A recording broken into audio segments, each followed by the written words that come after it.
دنیا میں کوئی نہ کوئی ایسا ضرور ہوتا ہے جس کی کوئی بات آپ کو بری نہیں لگتی، جس پر کبھی آپ کو غصہ نہیں آتا، جس سے آپ کبھی ناراض نہیں ہوتے، ناراض ہونا چاہیں تو بھی نہیں ہو سکتے۔ کبھی کبھی ٹھوکریں اچھی ہوتی ہیں، ایک تو راستے کی رکاوٹوں کا پتہ لگ جاتا ہے، اور سب سے بڑھ کر سنبھالنے والے ہاتھوں کا پتہ چل جاتا ہے۔ ماں باپ زندہ مل جائیں تو ان کی بڑی خدمت کرنا اور انہیں کسی صورت میں ناراض نہ ہونے دینا، بلکہ ان سے راضی نامہ پر دستخط کرا لو۔ آپ کی زندگی اور آپ کی صحت آپ کے ماں باپ کی بیماری اور کمزوری میں کام آنی چاہیے، بس یہی آپ کی ڈیوٹی ہے اور یہی آپ کا دین ہے۔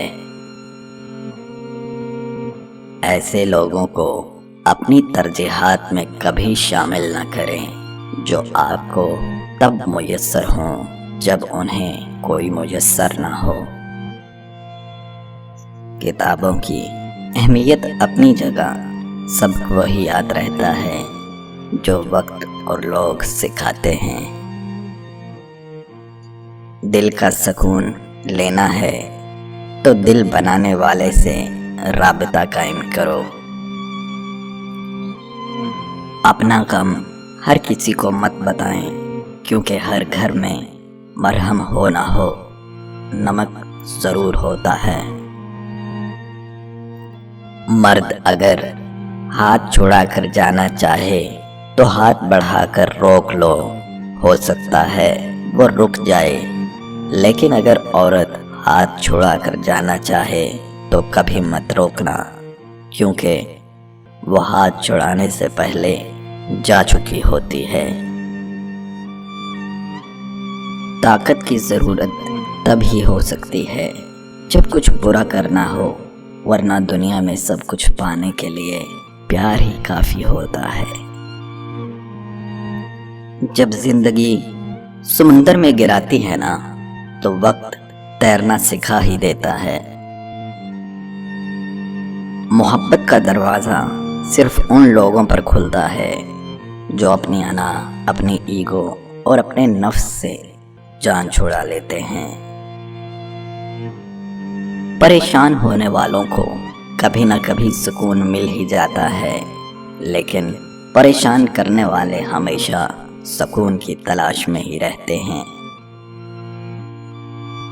اگر انسان اپنے سے امیر کو دیکھ کر شکوہ کرنے کی بجائے اپنے سے غریب کو دیکھ کر شکر کرنے لگ جائے تو اس کی پریشانیاں حل ہونے لگ جائیں۔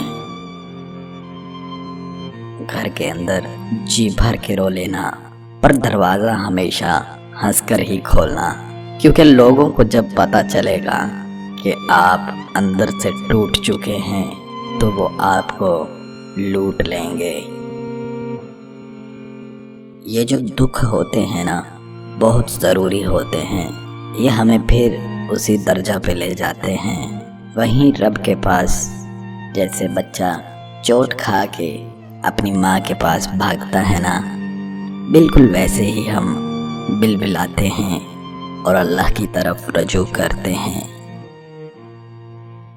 اپنی ہستی سے زیادہ اپنا نام نہ پھیلاؤ، نہیں تو پریشان ہو جاؤ گے۔